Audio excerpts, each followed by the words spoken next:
Hi guys, আমার একটা নতুন ভিডিও নিয়ে চলে এসেছি। আজকে চলে যাচ্ছি আর টেবিল মেবিল জোগাড় করতে হবে বলে। আর আজকে দেবে গালা, এবারে কোন বেডরুম দেয় না কি দেয় জানি না, মিস্ত্রি নিচে আছে তো দেখি কি দেয়।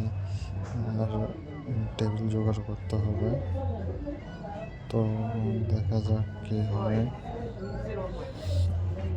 দেখো এদিকে সারিয়া বাঁধা হয়ে গেছে, দুটো গলা হয়নি এখনো। একটা হল বাড়ি গিয়েছি, দেখো আজকে হল গলাটা দিয়েছে। তারপর শাটারিং তার মানে বোর্ড তুলে দিয়েছে, সুশীলা খুলতে বাকি আছে। আমি একটু পানি গ্যাস লেগেছিলো, তার জন্যে আমি চলে গেলাম পানি খেতে।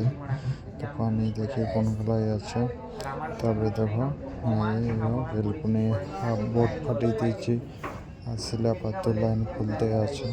এখানে হলগুলো দেয় তখন একটু চাপ থাকে, কেন সব দিকে ফ্রি টাইপাতি মারতে হয় না, আমাদের এটা নিয়ম। হলগুলো যে মারবে টাইপাতি মারতে হয় না। আর আদার্স কিচেন বেডরুম যারা মারতে হবে, যে আগে ঘেরবে তার ভালো, না তার বিপক্ষে যে থাকবে তাকে টাইপাতি মারতে হবে। এই দেখো সব বোর্ড খুলে রেখেছে, ওইদিকে টয়লেট ঘেরে দিয়েছে, এদিকে টাইপাতি মারতে হবে বলে আমরাও ঘেরে দিয়েছিলাম। তো এই দেখো স্ল্যাব মারে হল কালার, আমিও মেরেছি, এক লাইন দু লাইন মেরেছি প্রত্যেক নিচের দিকে যে।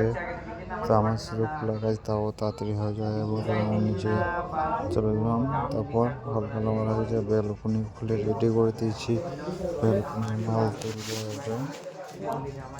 তো দেখো বেলকনি মাল খুলে রেখেছি, ওদিকে কিছু টিউবলাইট আছে। আর রাত্রে ভিউটা দেখো কেমন লাগছে, টুনি লাইট জ্বলছে, তেমন কত লাইট জ্বলছে বুঝতে পারছো তো। নেট দিয়ে আছে বলে এতটা বোঝা যাচ্ছে না। এখন আমাদের হয়ে গেছে, কাজ কমপ্লিট হয়ে গেছে। আর দেখো ভিউটা, এই দেখো আলো উঠে গেছে, আর দুটো ইউনিট বাকি আছে, এক পাঁচটা ঢালাই হতে বাকি আছে। এই দেখো এরা সব নিজের কাজে ব্যস্ত।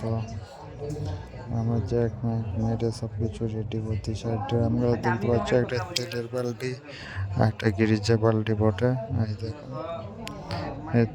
তেল বালতি, একটা গিরিজের ডাব্বা। আমাদের হয়ে গেছে, জ্যাক ম্যাক মেরে রেডি করতেছে সব কিছু।